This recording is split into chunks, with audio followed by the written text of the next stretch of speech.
Your access badge is being revoked effective immediately. The words pierced like truth always does, clean and merciless. I sat motionless across from Renata, my manager of 4 years. Her gaze never quite met mine. Behind her, the window framed the Manhattan skyline I'd grown so familiar with that I'd stopped noticing. Now, suddenly, I was seeing everything with painful clarity. The company cannot risk keeping employees who overstep boundaries and pursue unauthorized investigations. Her voice had that practiced stoniness executives, perfect for uncomfortable moments. You've been accessing financial records outside your department. You've been asking questions beyond your clearance level. My throat constricted. I found irregularities. You know exactly what I found. What you found was a way to misinterpret standard business operations because you lack context. Renata straightened the pen on her otherwise empty desk. The security team will watch you clear your personal belongings. I'd anticipated this moment for weeks,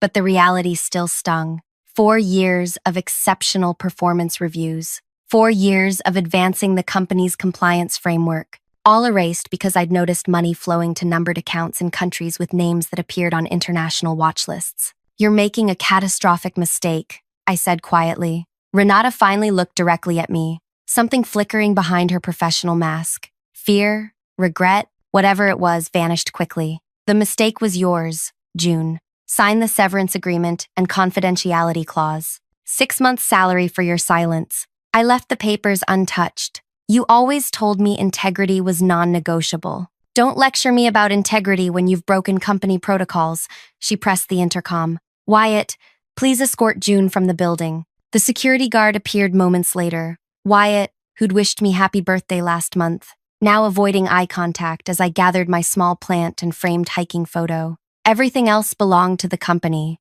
4 years reduced to what fit in my hands. As Wyatt walked me through the open workspace, colleagues looked away. Keyboards clicked louder. Conversations halted. Only Mina, the data analyst who'd helped me understand the transaction patterns, dared to meet my eyes with a nearly imperceptible nod. At the elevator, Wyatt finally spoke. For what it's worth, this doesn't seem right. I handed him my access badge. It's not, and they'll learn that soon enough. Outside, the March wind whipped between buildings as I pulled out my phone and made a call to the number I'd memorized weeks ago. It's June. They've terminated me. The voice on the other end was calm. Are you somewhere private? Walking east on 42nd Street. Keep moving. We're expediting everything. Is your home secure? Yes. No company devices there. Good. Someone will contact you within 48 hours.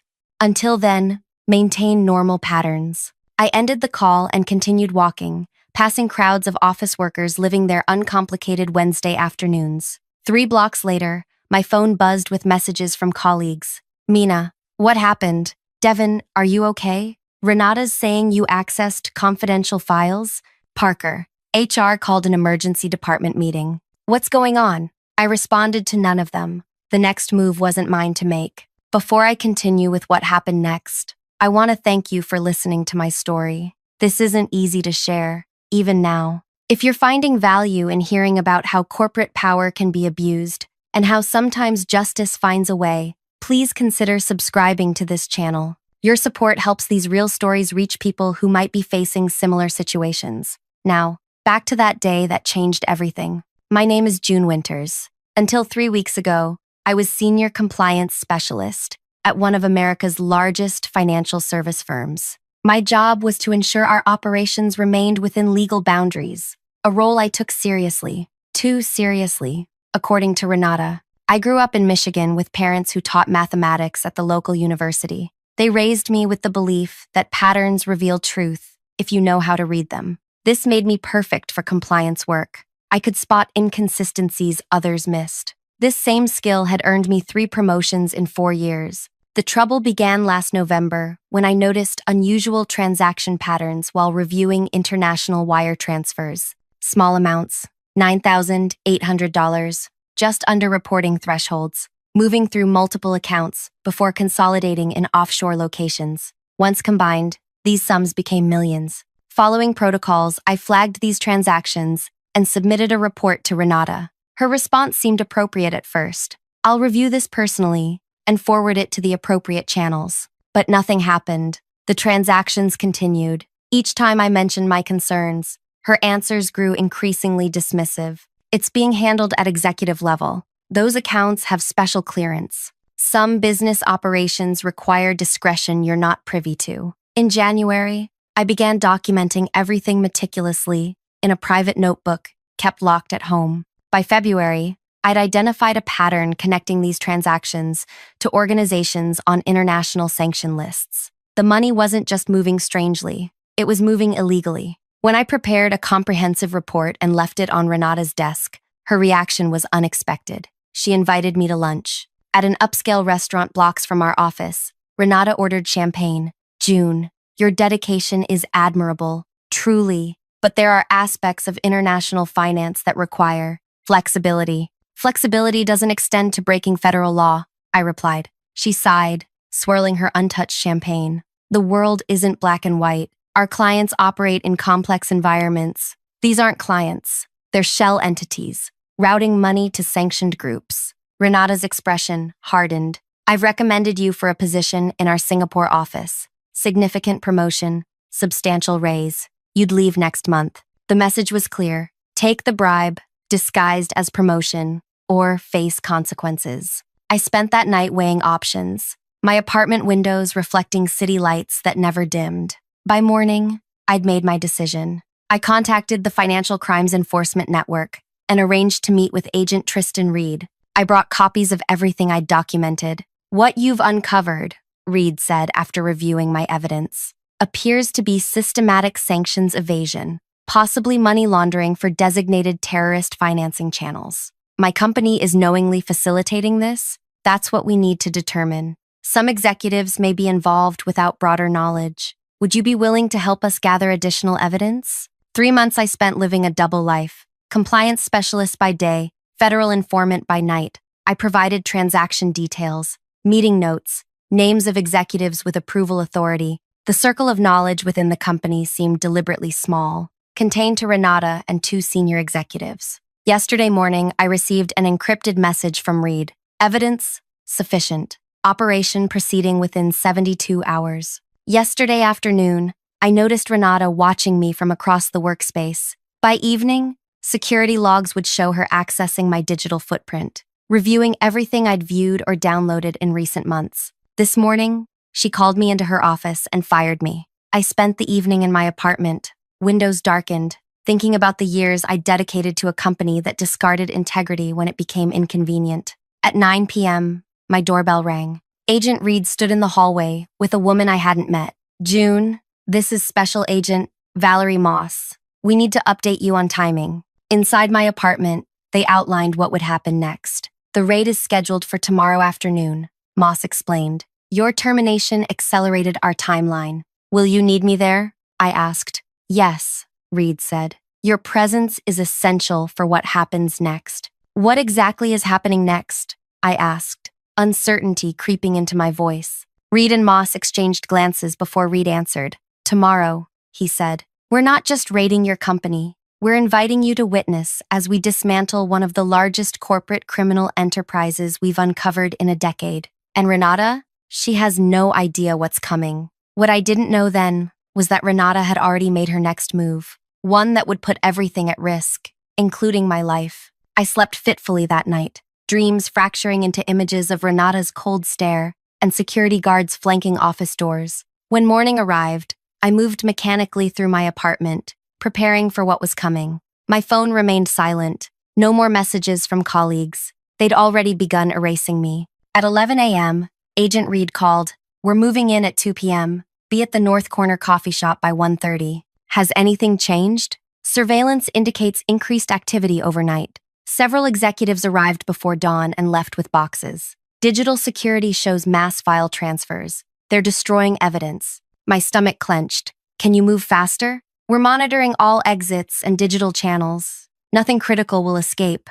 Ready yourself for significant attention once this breaks." The hours crawled by. I dressed carefully, charcoal slacks and a navy blouse. Nothing flashy, nothing that screamed. Disgruntled employee, professional, composed, the woman they should have listened to. At 1:15, I left my apartment building, hyper-aware of every person I passed. Did that man look at me too long? Was that woman speaking about me on her phone? Paranoia feeds on isolation. The coffee shop buzzed with the normal early afternoon crowd. Students with laptops, professionals between meetings. I ordered tea I wouldn't drink and chose a window seat facing the gleaming 50-story tower where, until yesterday, my career had been building. At 1 to 40, black SUVs began arriving, parking with precision along the building's perimeter. Men and women in dark suits emerged, moving with coordinated purpose. Unmarked police vehicles positioned themselves at intersection points. My phone vibrated with an incoming call.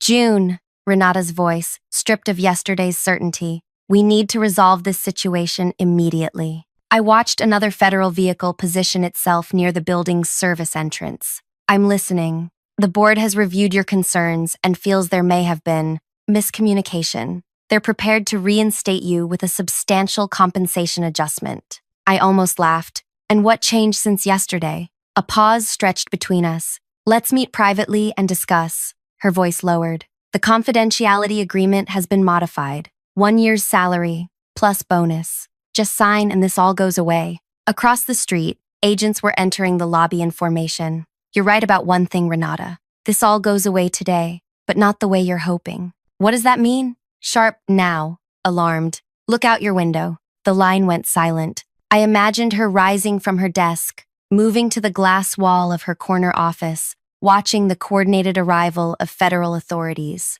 What have you done? She whispered. My job. Exactly as you taught me when I first joined. Remember what you told new hires? Integrity isn't just a word on our values statement. It's the only sustainable business model. June, listen to me carefully. You don't understand the complexity. I understand perfectly. Will you be telling the agents about the secondary server in Panama? Or should I? The call disconnected. At 2 p.m. precisely, Agent Reed texted, enter through main lobby in 5 minutes. I crossed the street, awareness sharpened to painful clarity. Everything looked different. The building I'd entered thousands of times now, transformed into the scene of a federal raid. Employees huddled outside, confusion evident in their clustering and urgent phone calls. Inside, the normally bustling lobby had become command central. Agents directed people in and out of elevators. Others guarded access points. Employees sat in groups, some being interviewed, others waiting with expressions ranging from boredom to terror. Agent Moss spotted me and approached. June, follow me. She led me past security checkpoints toward the executive floor. Agents carried boxes of materials from offices. Others worked at computer terminals, securing digital evidence. In the main conference room, a team had established an evidence processing station. Wait here, Moss said, positioning me where I could see into Renata's office. My former manager sat rigidly in her chair, 2 agents standing as she answered questions. Her normally perfect appearance had fractured, hair disheveled, makeup smudged at one eye, where she'd touched her face too often. When she saw me through the glass, her expression transformed from controlled cooperation to naked rage. Agent Reed emerged from another office. June, good timing. We've located 3 separate accounting systems. The discrepancies align perfectly with your reports. Have you found the offshore connections? Yes, and more. This goes beyond sanctions violations. We're seeing evidence of systematic bribery of foreign officials, market manipulation, and tax fraud. The scale is substantial. A commotion erupted near the elevator. A man in an expensive suit arrived, flanked by 2 others in similar attire. That's Gilbert Nash, I whispered to Reed, General Counsel. Nash surveyed the scene with practiced calm before noticing me. Recognition flickered across his face, quickly replaced by lawyer's composure. He conferred briefly with his colleagues before approaching an agent who appeared to be supervising. Reed placed a hand briefly on my shoulder. This is the moment things get interesting. Nash doesn't know which documents we've accessed. He's about to start damage control without knowing the extent of the damage. For the next hour, I answered questions from various agents, identifying key personnel and explaining organizational structures. Occasionally, I caught glimpses of Renata being escorted between rooms, her posture increasingly defeated. At 3:15, Agent Moss approached with a tablet. We need clarification on these transaction patterns. The screen displayed familiar numbers, the same transactions I'd flagged months ago. These move through 7 separate entities before reaching their actual destinations, I explained. Each hop crosses a different regulatory jurisdiction, making it nearly impossible to track without seeing the complete pattern. And you identified this pattern how? It repeats. Every third Tuesday, similar amounts move in identical paths. Too precise to be coincidence. Moss nodded. We've compared this against intelligence on known financing channels for a group operating in restricted regions. The match is undeniable. A young agent approached. Agents, Moss, Reed, we've located communications between Nash and Renata from yesterday. You should see this immediately. They stepped away, conferring in hushed tones, while reviewing something on a laptop. Reed's expression darkened. After several minutes, they returned to where I waited. June, we need to move you to a more secure location, Reed said, urgency edging his voice. What's happening? The communications we've uncovered suggest your safety may be compromised. Renata contacted external parties yesterday after your termination, including individuals connected to the organizations benefiting from these transactions. Cold realization washed over me. She told them, I knew about the money. Worse, she provided your home address and suggested you possessed evidence that could create problems for all concerned parties. The implications settled like weight on my chest. She painted a target on me. It appears so. We're sending a team to secure your apartment and retrieve essential items. You'll be under protective custody until we determine the threat level. My carefully constructed world collapsed further. Not just jobless, but now homeless. At least temporarily. As if sensing my thoughts, Moss added, this significantly strengthens the case against Renata. Witness endangerment carries its own substantial penalties. A text message illuminated my phone screen. From Mina. Federal agents everywhere. What's happening? Are you safe? Before I could respond, Reed gently took my phone. We'll need to secure this. Standard procedure for witness protection. Witness protection? For how long? That depends on what else we discover today. The organizations involved have extensive reach. The reality of my situation crystallized with brutal clarity. My life wasn't just disrupted, it was fundamentally altered. The cost of doing the right thing suddenly seemed impossibly high. As we moved toward the elevator, Renata was being escorted out in handcuffs. Our eyes met briefly. Behind her professional mask lay something I'd never seen before. Raw fear. June. She stopped, forcing her escorts to pause. You have no idea what you've done. These people, they won't stop.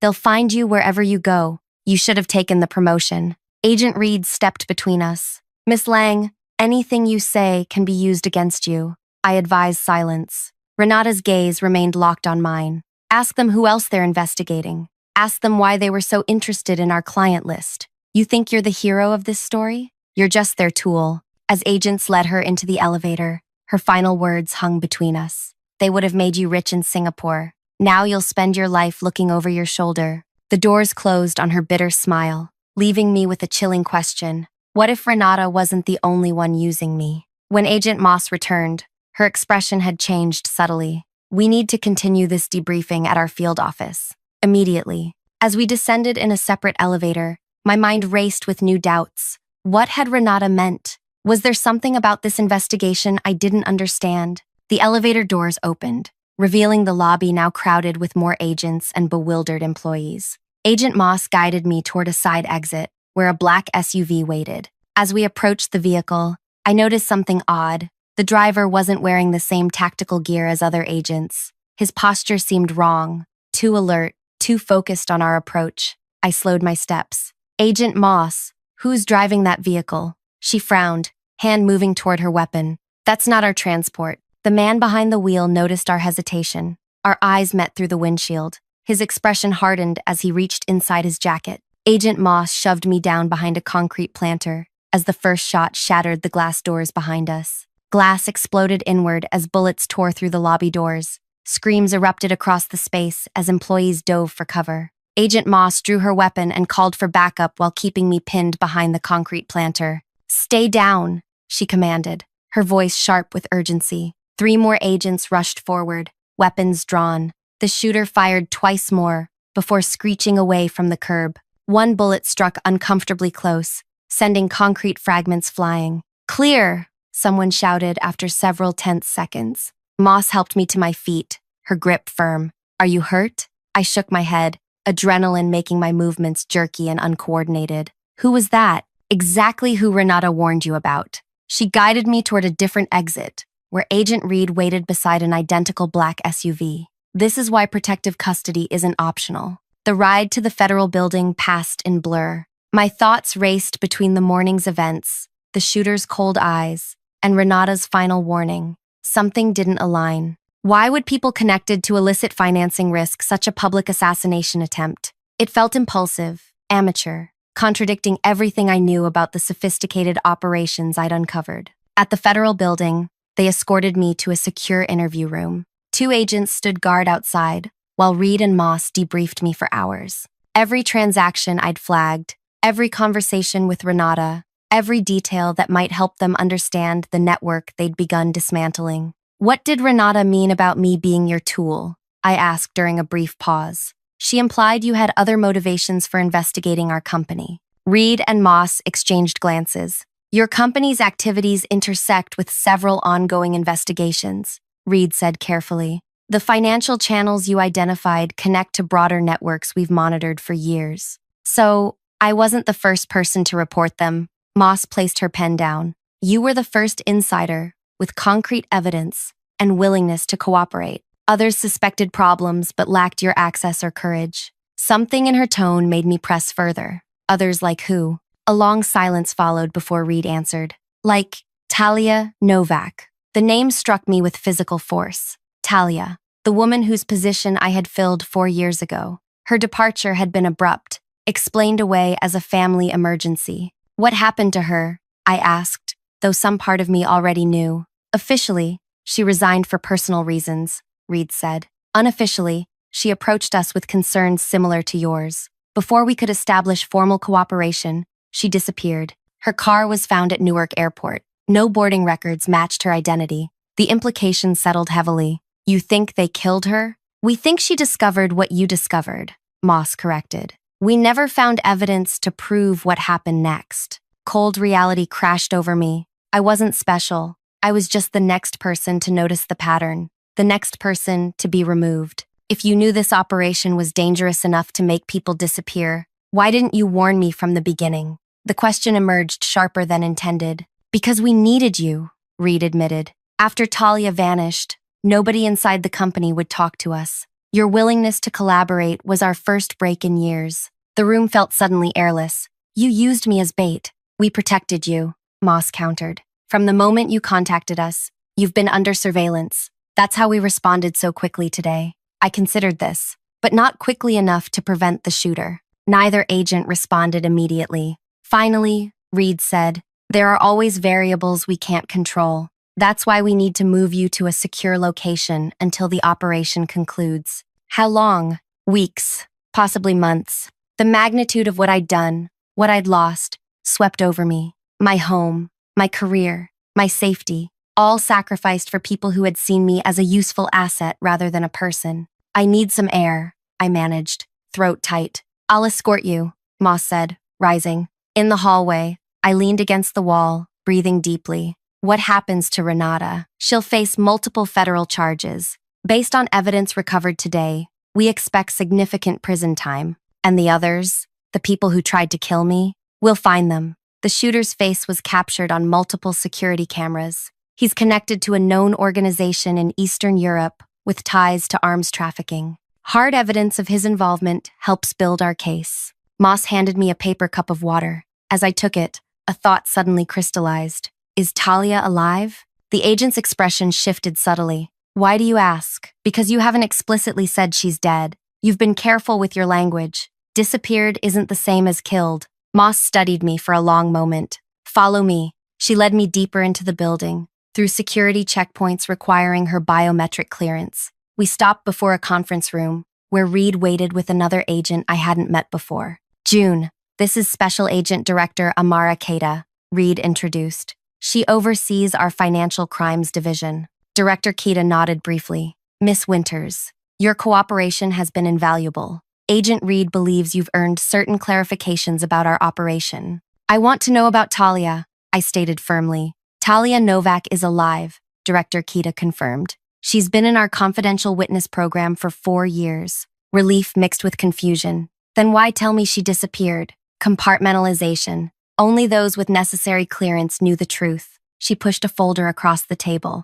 Until this morning, that didn't include you. I opened the folder to find surveillance photos. Me entering and leaving my apartment building. Me meeting Agent Reed at a cafe 3 months ago. Me having lunch with Renata the day she offered the Singapore position. I don't understand. For 4 years, we've investigated a network of financial institutions facilitating weapons transfers to sanctioned regions, Director Keita explained. Your company represented one node in this network. Talia identified it but couldn't secure sufficient evidence before her cover was compromised. So you placed me in her position? Anger flared as implications became clear. You engineered my hire? No, Reed interrupted. You were legitimately hired, but when our surveillance noted your growing concerns about the same transactions Talia had flagged, we recognized an opportunity. Director Keita leaned forward. Miss Winters, today's operation wasn't just about your company. Similar raids are currently underway at 7 financial institutions across 4 countries.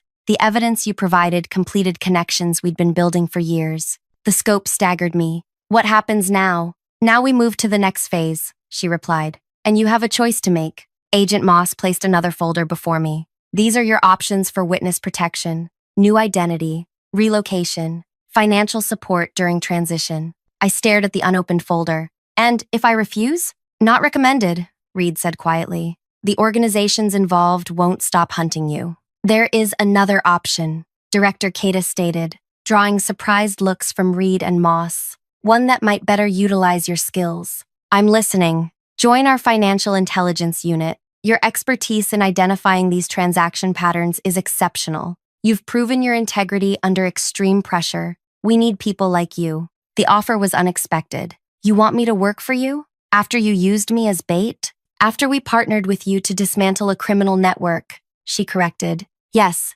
Before I could respond, Reed's phone buzzed. He checked the message, expression tightening. Director, we have a situation. Renata Lang is requesting to speak with June. Says she has information that will only be shared directly. Absolutely not, Moss interjected. It's a manipulation tactic. Director Keita considered this. What do you think, Miss Winters? You know her better than any of us. I thought about Renata's final words in the elevator. The odd specificity of her warning. I'll talk to her, but I have conditions. 20 minutes later, I sat across from Renata in an interview room. Her handcuffs were secured to the table. The confident executive was gone, replaced by someone diminished but still calculating. I didn't expect them to grant my request, she said, studying me. You must be more valuable than I realized. What do you want, Renata? To give you perspective, you think you've brought down criminals today, but you've merely helped one powerful group eliminate competition from another.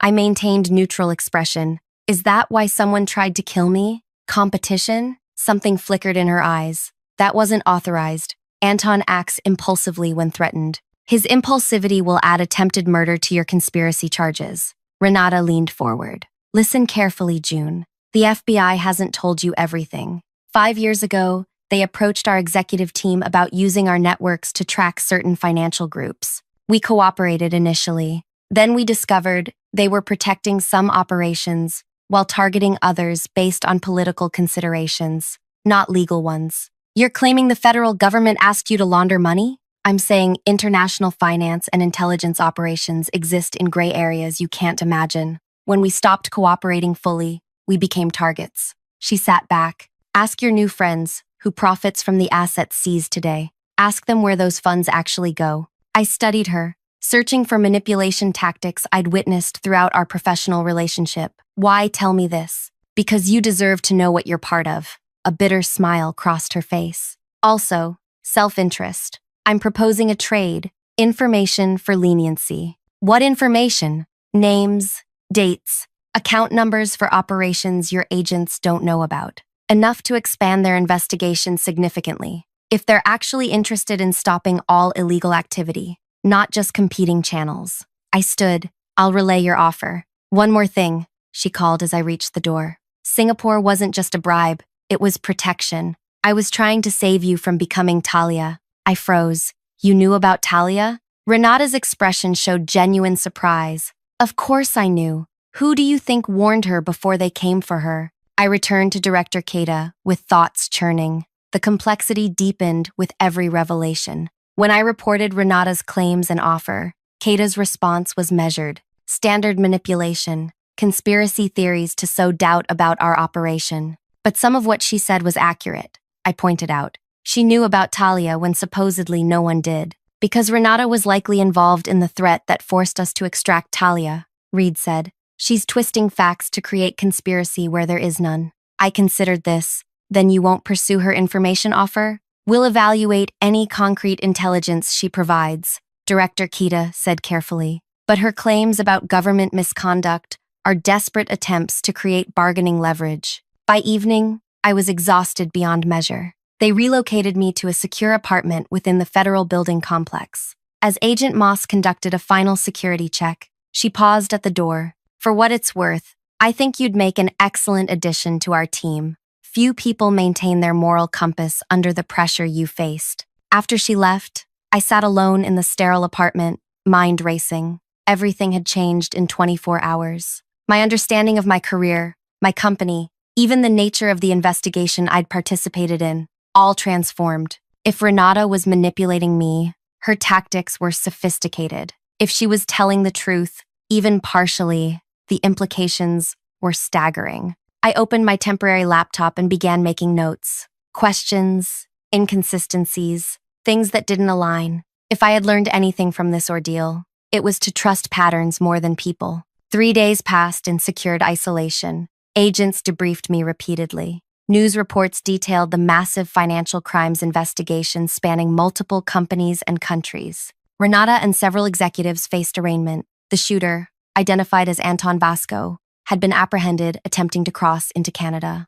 On the 4th morning, Agent Reed arrived with unexpected news. We've arranged for you to speak with someone. It required special clearance. He escorted me to a private communication room where a secure video link had been established. When the screen activated, I found myself looking at a woman with familiar eyes, but different hair, different name, displayed beneath her image. Hello, June, she said quietly. I've been following your work. Talia Novak, now operating under a new identity, looked both familiar and foreign. The former compliance specialist I'd replaced had transformed into someone harder, more cautious. I have questions, I said simply. I imagine you do, but first, I need to thank you. You completed what I couldn't. She glanced off camera briefly. I have limited time. What do you most need to know? Renata claims she tried to warn you. Is that true? Talia's expression tightened. Partially, she warned me after ensuring I was compromised. Classic manipulation, create the danger, then offer protection. Why did you suspect the transactions in the first place? For the same reason you did, patterns that defied legitimate explanation. She leaned closer to the camera. June, listen carefully. You're at a crossroads I faced 4 years ago. Director Keita offered you a position, didn't she? I nodded. Take it, Talia said firmly, but not for the reasons they want you to. Meaning, Renata was partly right. There are competing interests within these investigations. Working from inside lets you distinguish between genuine justice and political convenience. Her voice lowered. I've spent 4 years building a network of former financial insiders like us, people who understand the systems being abused. Understanding dawned slowly. You're running a parallel investigation. With unofficial support from certain factions within the government, we identify operations that get protected for political reasons. She glanced away again. Our time's ending. If you accept Keita's offer, use the secure contact protocol embedded in your welcome package. The authentication phrase is, patterns reveal truth. The screen went dark. When I emerged from the communication room, Reed waited expectantly. Did that answer your questions? I've made my decision about Director Keita's offer. 2 weeks later, I sat in Director Keita's office, officially joining the Financial Crimes Task Force as a specialist analyst. My first assignment, reviewing evidence from the raids, including materials seized from Renata's hidden storage units. Among the files, I discovered something unexpected, a secondary ledger, showing transactions similar to those I'd initially flagged, but moving through different channels not mentioned in any of our investigation reports. As I examined these records, the pattern emerged with stunning clarity. These weren't competing criminal networks, as Renata had suggested. They were parallel channels operated by the same organizations, with one Critical difference. The transactions in this secondary ledger all connected to companies mentioned in a classified directive listed as monitor only. That night, in my new apartment, I activated the secure protocol Talia had mentioned. Her response came within minutes. Welcome to the real work. Patterns reveal truth. 6 months passed as I built my reputation within the agency while secretly documenting discrepancies with Talia's network. Evidence accumulated showing selective enforcement based on political alliances rather than legal standards. Renata's trial approached, with me scheduled as a key witness. 2 days before testimony began, I visited her in detention, officially to review evidence. You look different, she observed. Government work agrees with you. I'm not here about the trial, I stated. I found your secondary ledgers. Her expression remained carefully neutral, and I slid a document across the table, a comprehensive analysis of the parallel financial channels that remained untouched by our investigation. You were partly right. Some operations received protection, while others were targeted. Now you understand why I told you Singapore was protection, not just a bribe. She studied me intently. What will you do with this information? Something you never did. The right thing. Completely. Not selectively. I reclaimed the document. I'm working with others to ensure all these operations face justice, not just the politically expendable ones. For the first time since I'd known her, genuine surprise registered on Renata's face. Others? You found Talia. I neither confirmed nor denied. My testimony against you stands. Your crimes were real, whatever else might be true. But I wanted you to know, the system you thought would protect you is being dismantled, piece by piece. They'll come after you, she warned. The same people who came after Talia, the same people who sent Anton. I'm counting on it, I replied, because unlike you, I've left nothing to chance. The day of Renata's trial arrived. I testified precisely, factually, damning her with her own records and statements. The prosecution built an irrefutable case. When the verdict came, guilty on all counts, I felt no triumph, only grim satisfaction. As Renata was led away, our eyes met briefly. Understanding passed between us. She had tried to make me like her, pragmatic, compromised, willing to look away for personal gain. Instead, I had become something she never anticipated, someone who actually believed in the principles she only pretended to uphold. 1 year later, I stood beside Director Kita as we announced the results of Operation Clean Sweep, the largest coordinated action against financial crimes in agency history. What the press release didn't mention was that this operation had targeted all channels, including those previously protected by political connections. The evidence Talia's network had quietly gathered, combined with what I'd collected from inside, had proven too comprehensive to ignore or suppress. After the press conference, Director Kita regarded me thoughtfully. You've exceeded expectations, June. Your promotion comes through next month.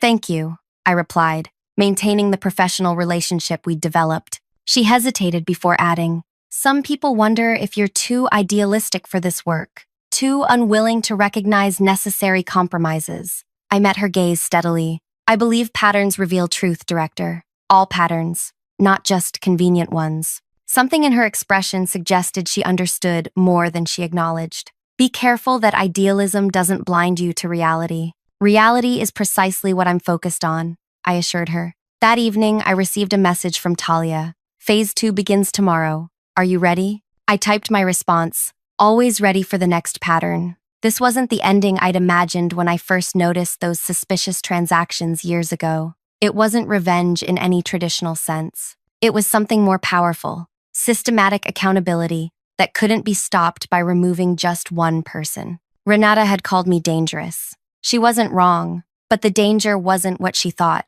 The real danger was someone who understood the system completely and refused to be corrupted by it. Someone who recognized that true justice requires both courage and patience. The federal agents who walked into our building that day weren't just there to arrest criminals. They became part of something larger, a reckoning that would eventually reach every corner of a system built on selective enforcement and political convenience. Sometimes the most powerful revenge isn't destroying your enemies, but transforming the world that made them powerful in the first place. If you're going through something similar in your workplace, seeing patterns that others ignore or actively conceal, remember that speaking truth always carries risk, but silence guarantees nothing will change. Your voice matters. Your integrity matters. And sometimes being labeled dangerous means you're doing exactly what needs to be done. Thank you for staying with me through this story. If it resonated with you, please consider subscribing and sharing with others who might need to hear that standing alone for what's right